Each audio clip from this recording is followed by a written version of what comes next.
parmi nos 3 centrales nucléaires qui sont sur le Rhône, comment elles participent à cette synergie. Alors, tu m'as posé une question tout à l'heure. PCB, pyralène, polychlorobenzène. Voilà. C'est du pyralène, hein. Communément, hein, c'est ce qu'on a, mais généralement dans les huiles de transfo et dans d'autres produits ou matériaux. Mais historiquement, vous l'avez entendu au début, c'est 1950, etc. C'est antérieur à l'implantation de certaines industries. Non, oui, mais non, Isabelle Jacquelet, voilà. C'est le diaporama, voilà. Donc c'est une ex-collègue qui était avec Fabrice, elle était dans la même équipe. Et là, elle a changé aussi également de poste. Elle était historiquement au SIDEN, et c'est justement, elle m'a mis à disposition la surveillance hydroécologique de l'environnement autour d'un CNPE. Et comme on a beaucoup parlé donc de cet écosystème aquatique, je vais passer les... Bon, ça, je vais prendre assez vite, et en plus, c'est assez ancien, c'est que Fessenheim n'est pas parti, mais on voit très nettement les 3 centrales qui sont sur le fleuve Rhône. Alors après, on va un peu regarder la typologie par le lien avec le fleuve. Donc ici, c'est avec un circuit... donc il y a 2 types de CNPE, mais Bugey a les 2 caractéristiques. Il y a 2 circuits ouverts, 2 circuits fermés. Et là, on va donner un peu plus quel est le contenu de cette surveillance hydroécologique. Donc elle porte, attendez, sur les volets donc des rejets chimiques. On va voir tout à l'heure, il y a un certain nombre de produits qui sont injectés à différents niveaux, que ce soit au primaire, au secondaire ou je vais appeler le tertiaire, quand il y a des tours de réfrigération. Et il y a également qui sont plutôt liés au conditionnement des circuits, à l'usure ou au traitement de ces matériaux, plus les rejets thermiques dont on verra Alors justement, et là, il y a une quinzaine de jours, j'étais avec une réunion à Lyon avec des universitaires, et on a évoqué un certain nombre de produits. Alors il faut savoir quand même que dans nos centrales, il y a comme je peux, c'est lequel pour mettre la petite... Alors voilà. Donc, dans le circuit primaire, de l'acide borique pour la concentration, il y a de la lithine et de l'hydrazine. Et ces matériaux, ces produits, on peut les retrouver plus ou moins directement ou sous forme de traces dans le fleuve. Sur le secondaire, on a d'autres, vous voyez, de l'hydrazine, morpholine, je les cite uniquement, mais pour être bien conscient que il y a quand même pas d'autres produits que de l'eau pure. Et puis, lorsqu'on a des tours de réfrigération, il y a le traitement d'acide sulfurique d'acide pour le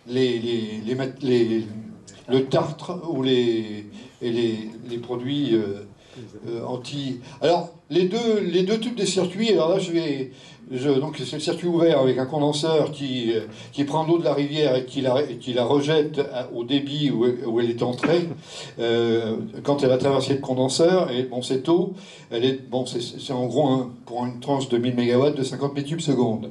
Et puis, il y a un autre circuit qui est le circuit fermé, donc qui lui prélève beaucoup moins d'eau sur le fleuve, qui est en gros de 2 mètres cubes seconde, on le voit ici, qui passe dans les réfrigérants. On a un autre circuit, lui fermé, le tertiaire, qui fait le condenseur et la tour, et une partie de cette eau est évaporée et elle se retrouve à l'atmosphère. Alors je vais vous donner une information parce que je l'ai eu récemment. J'ai su quelle était la consommation d'eau. Bon, je vais prendre la ville de Lyon. Journalière, elle est de 250 000 mètres cubes. Donc la consommation en eau, Nous, on l'évapore. À Lyon, elle est prise dans la nappe phréatique, comme on la verra en passant à proximité jeudi. Mais la consommation de la ville de Lyon est approximativement équivalente à la consommation d'une tranche 1300. Les 250 000 mètres cubes. Donc, vous voyez, les ordres de grandeur, quand on a un site 4 tranches, la consommation d'eau est équivalente à 4 fois la consommation de Lyon. Donc, pour Lyon, c'est 1,2 million d'habitants. C'est pour vous donner un ordre de grandeur de cette... C'est pour le circuit ouvert ou le circuit fermé? Fermé, 1,5. Ah oui, le circuit fermé, hein. C'est l'eau qu'on évapore. Hein. Non, les 50 mètres cubes, non, ça correspond à la consommation qu'on fait, mais qu'on transforme en vapeur d'eau. Alors après, bon, justement, donc pour faire le lien entre ce que on a vu dans le film ou les commentaires, quelles sont la typologie de la surveillance hydroécologique du milieu. Donc on l'a vu, et on l'a vu, les témoins là, qui sont plutôt CNR. Moi, j'ai pas connaissance s'il y a un film EDF.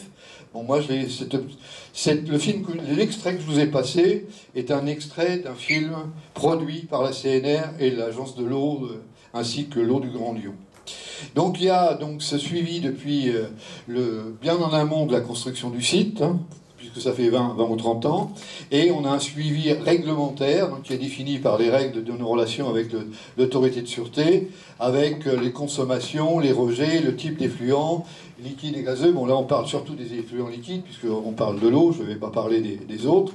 Et la surveillance, c'était donc un peu ce qu'on a dit avec après, mais que Fabrice a évoqué, c'est que beaucoup de ces aspects ou autres sont suivis par le monde universitaire. C'est-à-dire que la connaissance, la progression et tout ce qu'il se peut avoir dans les évolutions, les changements. Alors, il y a un service qui est un peu spécialiste, c'est la DTG à Grenoble, donc qui ont les interlocuteurs qu'on fait généralement les mêmes études et qui sortent des écoles aux alentours de Lyon.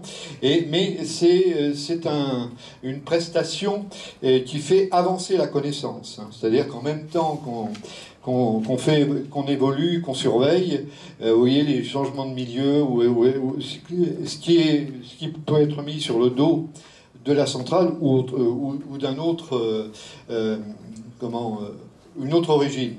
Alors pareil, tous les aspects biologiques ou paramètres physico-chimiques, dans ces cas-là, il y a des communications. Alors c'est disponible. Alors si il y a un rapport annuel. Je pense que Claude connaît bien. Donc au niveau central, bon, c'est un sacré un pavé, et chacun des sites donc l'alimente. Par contre, ce qui est spécifique, ce que j'ai trouvé ici, c'est que la liaison avec le monde universitaire, la spécificité du Rhône, l'historique, le lien avec la CNR, j'ai eu un peu le sentiment qu'il était un peu plus riche autour du Rhône, et le fait que sur le Rhône, par rapport à la Loire, dans ce que j'ai vu, là, il y a on a beaucoup parlé, tout à l'heure il a parlé des saumons sur le Haut-Allier, mais le travail était plus complet. Alors, il y a également, donc pour nos CNPE en bord de mer, il y a également le même type de surveillance environnementale liée aux phénomènes physico-chimiques, et plus les liens qu'il peut y avoir avec la faune aquatique. Les poissons ne sont pas les mêmes, les fonds de mer, le phyto et le zoo, qu'on retrouve ici, donc, qui sont spécifiques. Et de la même façon que je viens de vous dire sur les fleuves, les CNPE de bord de mer, c'est une analyse au long cours qui va être capitalisée et qui va alimenter la connaissance. Bon, là, on retrouve... Alors, vous voyez, à chaque fois, on retrouve très nettement le fait qu'on a des bureaux d'études spécialisés en environnement ou en hydroécologie et des partenaires qui sont très souvent des universités. C'est-à-dire que si on veut avoir pas mal de connaissances, les publications sont souvent communes entre un universitaire et un exploitant, et c'est vraiment une analyse et un travail au long terme. Alors, de la même façon, alors qu'on évoquait tout à l'heure, qu'était évoqué par les gens de CNR, les PCB ou pyralènes, et l'aspect micropolluant, polluant et autres, les compartiments qui sont impactés, ça peut être le plancton, les organismes ou les poissons. Donc il y a également donc un autre aspect qui est plus lié à la faune ou à la qualité, etc. Il y a des campagnes de suivi piscicole, et ce que j'ai vu ici, c'est qu'un certain nombre de CNPE étaient plus ciblés pour des particularismes ou de rivières. Il y a Civaux, Trécastin, Bugey, donc là il y en a deux, Cruas. Donc on retrouve quand même au moins trois. Bon, il y a Golfech et Nogent, mais il y a trois CNPE qui sont sur le Rhône. Alors après, bon, là j'ai extrait un peu d'informations pour l'illustrer. Bon, ils constatent parfois des proliférations d'un certain nombre de bestioles. Alors moi, comme je ne sais pas du tout ma spécialité, mais il y a des niches écologiques, on crée des écosystèmes particuliers. Donc là, c'est un peu le cas. Et j'ai vu une chose là sur l'eau de ballast de la Moselle, liée à Cattenom, des aspects que je n'imaginais pas, où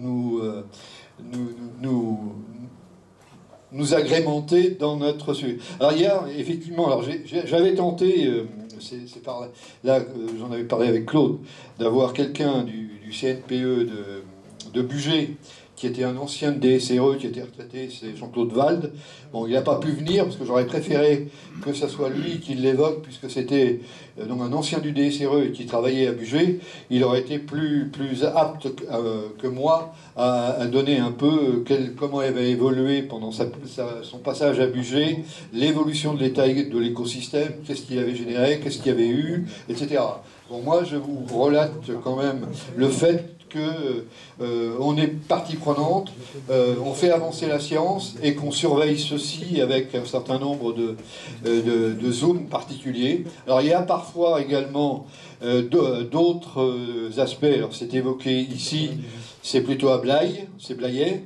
Donc dans l'estuaire de la Gironde, pareil avec l'IRSTEA de Bordeaux.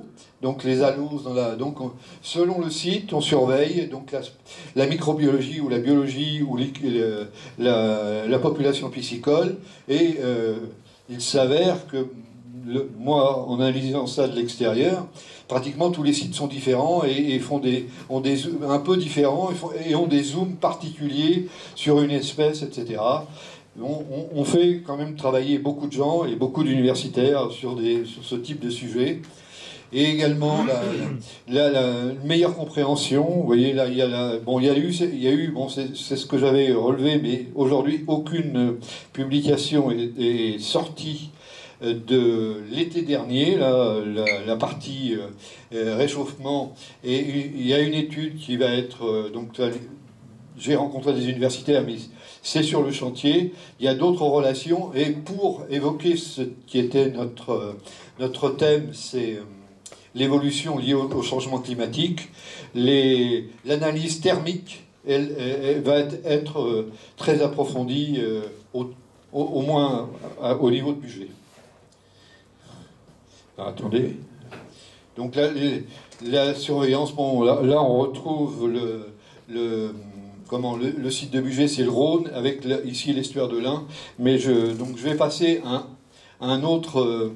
un autre volet que j'ai pas pu aller plus loin, mais bon, c'est l'aspect thermique lié au Rhône. Alors j'ai trouvé des résultats qui m'ont étonné. Alors ça, c'est celui qui est bien connu, c'est le réchauffement climatique et l'évolution de la température, qu'on connaît tous. Mais là, j'ai ressorti dans une étude thermique, donc qui est publiée, hein, c'est-à-dire pas donc c'est une analyse des températures d'un certain nombre attendez, d'un certain nombre d'affluents liés autour du Rhône. Hein. Vous avez l'amont de Bugey, l'amont de Saint-Alban, l'Ain en bleu, et le Rhône à Aramon, donc bien au sud.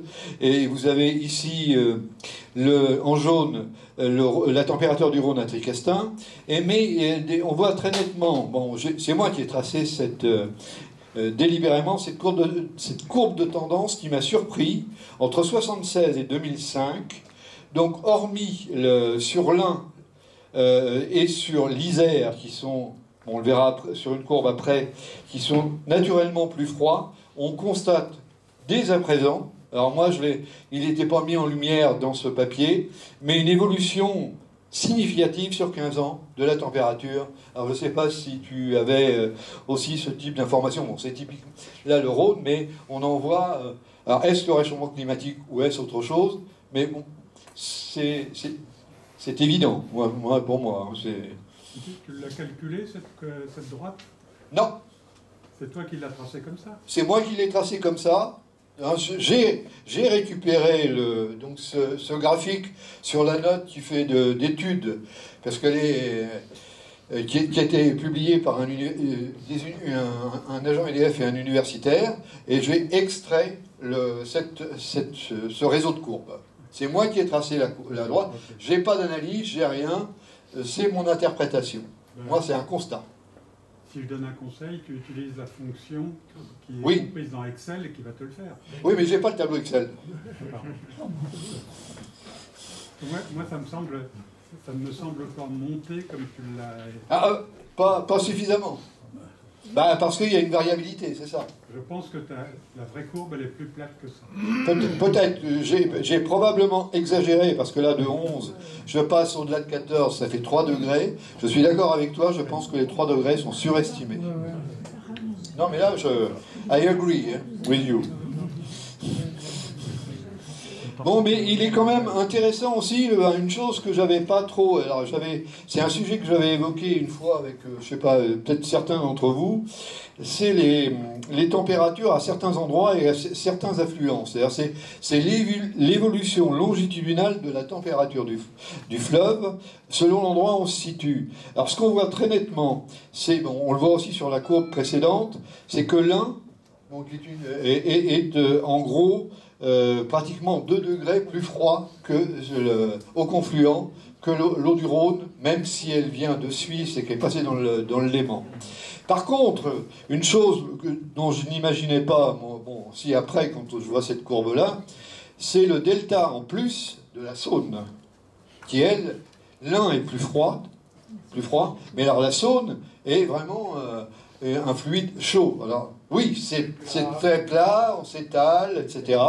Mais il y a quand même un écart important. Et puis alors, puisqu'il y a au moins plusieurs Grenoblois, mais bon, l'Ain est un peu plus frais, mais l'Isère est vraiment aussi quelque chose de très froid par rapport au reste. Et après, on retombe, sauf quand on est arrivé à Ramon, on retrouve cette température, mais elle évolue, elle est à peu près, par rapport à la courbe de tout à l'heure, c'est-à-dire que les deux affluents froids, l'affluent chaud n'a pas l'air de faire trop d'effet, on le verra, parce que jeudi on ira à Confluence, on verra la confluence de la Saône et du Rhône, on le verra, même les couleurs, parfois ne sont pas les mêmes, les sédiments ne sont pas les mêmes, mais là, l'aspect impact en fonction des débits, peuvent avoir donc c'est relativement compliqué, et la façon dont on gère, et la CNR gère, ou EDF, parce que l'Isère est géré par EDF, l'Ain est géré par EDF en tant que production hydraulique, la façon dont c'est géré, le mélange après, ça devient quelque chose assez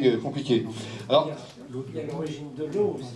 Oui, là, c'est effectivement l'eau de montagne. Aux pluies, fonte nivale, fonte glaciaire. Oui, mais là, j'ai un peu l'impression, donc ça j'avais essayé que c'est un peu une moyenne annuelle. Donc c'est une donnée de température moyenne sur 25 ans, avec des impacts thermiques des affluents. C'est relativement moyenné, c'est-à-dire qu'on retrouve quand même ce type de... Alors il y a également une chose là qui je regrette, parce que je l'ai donné comme commentaire dans le Scott, parce que actuellement jusqu'à demain on est questionné là, puisque j'appartiens, je suis sur le plateau de Miribel au SCOT, donc à donner un avis sur l'extension potentielle du moins le remplacement ou l'extension des sites de budget 2 et 3 par des 2 EPR. Là, j'ai trouvé un tableau qui est assez intéressant, c'est-à-dire c'était tout ce qui a pu être construit le long du Rhône. Alors on retrouve Crémalville, circuit ouvert, à quelle température on avait, les budgets 1, les ouverts fermés, Loire-sur-Rhône, Saint-Alban, avec les années d'exploitation ou les années de démarrage, d'arrêt. On pourrait dire que si on remplace 2 tranches de circuits ouverts de budget 2, de budget 3, par 2 tranches, y compris REP 2000 en circuit fermé, l'impact sur le Rhône est très réduit. Oui, mais nous connaissant le sujet, pour nous c'est implicite. Mais pour le grand public, il me semble qu'il manque de communication. Le fait qu'on ait arrêté Crémalville qui consommait 30 mètres cubes secondes et qu'il a réchauffé d'une certaine quantité, avec le réchauffement, etc. C'est-à-dire que la solution actuelle de remplacement de 2 circuits ouverts de 2 fois 1000 MW à budget par 2 EPR2 est nettement moins impactant que tout ce qu'on a eu au préalable. Voilà, c'était...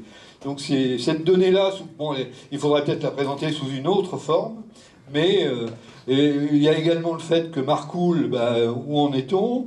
Il y avait à Ramon, etc. Donc on a peut-être, nous, ici, un peu trop la vision lyonnaise, mais il ne faut pas oublier qu'il faut aller au Rhône jusqu'à Ramon. C'est-à-dire que, et on le voit bien ici, les conséquences qu'on a sur les températures longitudinales, et qu'est-ce que ça va donner comme évolution de température liée au changement climatique. Alors ça, c'est d'autres modèles.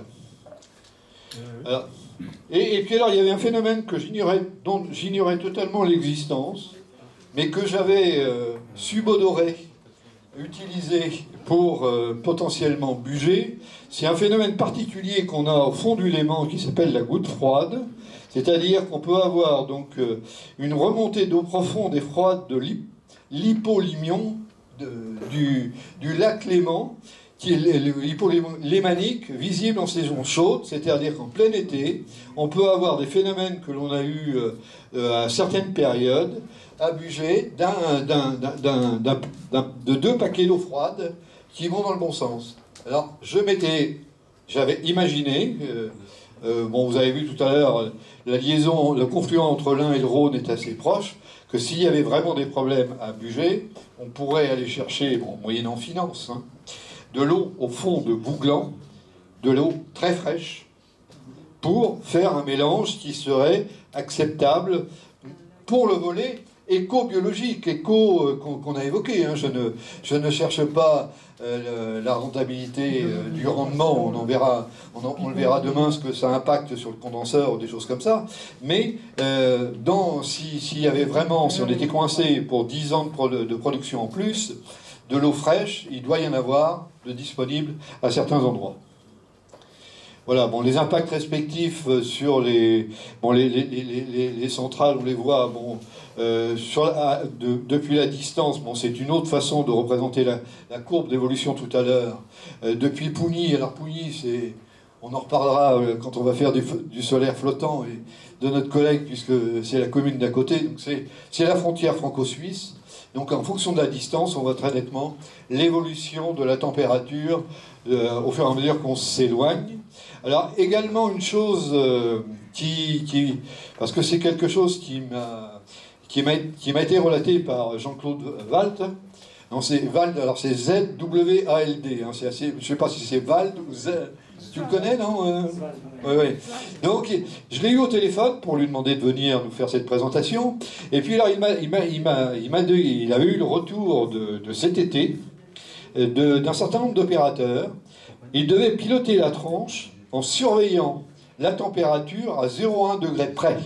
C'est-à-dire qu'il ne regardait plus prendre un sigle un peu cochon, il ne regardait plus le RPN ou la mesure neutronique, mais tout son boulot était concentré sur un seul capteur. C'est ce qu'il m'a dit, alors je ne sais pas si c'est un seul capteur étant l'étalon vis-à-vis de la S, et il devait piloter sa tranche à 0,1 degré. Alors quand je vois ça, et donc il devait descendre la puissance, etc., s'il montait, etc. C'était l'été dernier.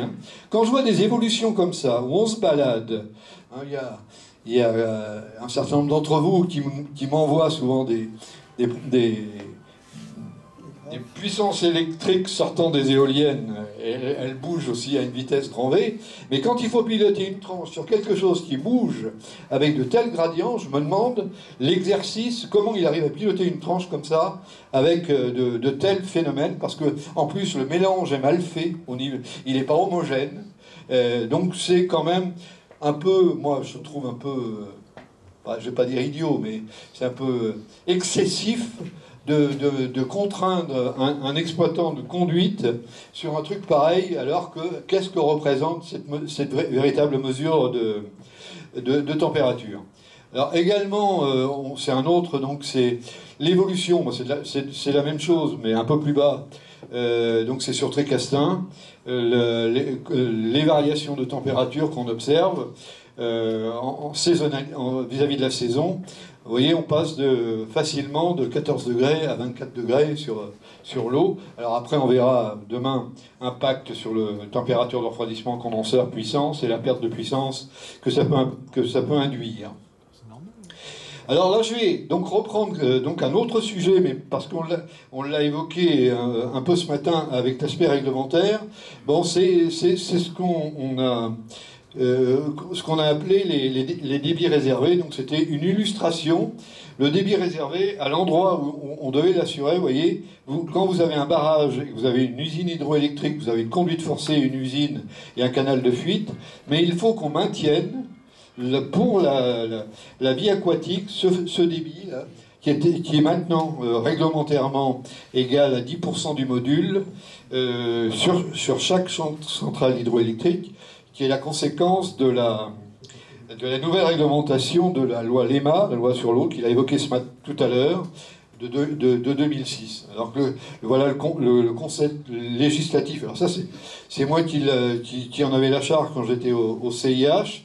Et puis là, effectivement, le vocabulaire, c'est pour ça que j'avais eu mon collègue pour qu'il explicite clairement, parce que la loi sur l'eau nous parlait d'un bon état du milieu aquatique d'ici 2015, et les textes, la loi sur l'eau, les certitudes, etc. Moi, ce que je voulais vous montrer, c'est qu'est-ce que ça induit. Bon, alors, parfois, j'ai repris mes transparents, alors, parfois je les faisais en anglais, parfois ils étaient en français, mais on avait été obligé de faire cette analyse, et on a donc regardé tous les sites. Donc ça concernait 262 usines qui étaient installées avec 1200 turbines. Et puis parmi ces 1200, il y en a 910 qui étaient à puissance assez faible. Mais il y avait surtout 867 prises d'eau, parce que les prises d'eau, elles devaient également respecter ces critères de 10% du débit réservé. Donc un tiers était lié au niveau du réservoir, un tiers à l'utilisation de la plage, ou alors lié à la façon dont on exploitait les centrales.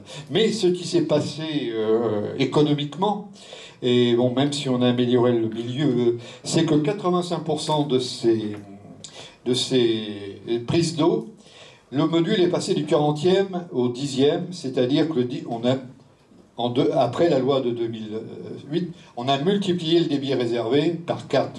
C'est-à-dire que ce débit réservé n'était plus utilisé pour être turbiné. Et donc les conséquences que ça a eu, c'est essentiellement une conséquence de perte énergétique. Alors vous les avez en gigawattheure. Ça, donc j'ai vu avec Fabrice parce que ça c'était l'estimation que j'avais fait comme chef de projet sur les débits réservés à l'époque des 769 gigawattheures, et le bilan sur les pertes annuelles